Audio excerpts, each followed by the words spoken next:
السلام علیکم ورحمۃ اللہ وبرکاتہ۔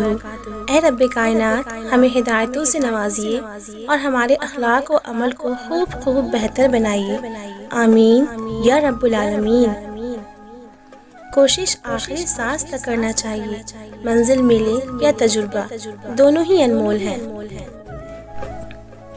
ٹوٹی ہوئی چیز ہمیشہ پریشان کرتی ہے، جیسے دل، نیند، بھروسہ اور سب سے زیادہ کسی سے لگی ہوئی امید۔ اگر آپ بغیر کسی وجہ کے خوشی محسوس کریں تو یقین کر لیجئے کہ کوئی نہ کوئی کہیں نہ کہیں آپ کے لیے دعا کر رہا ہے۔ اللہ بہتر کرے گا، یہ وہ الفاظ ہیں جس سے انسان کی آدھی پریشانی دور ہو جاتی ہے۔ یقین کی پختگی اور اخلاق کا حسن جس انسان میں ہو، وہ ایک وقت میں خالق اور مخلوق دونوں کا محبوب بن جاتا ہے۔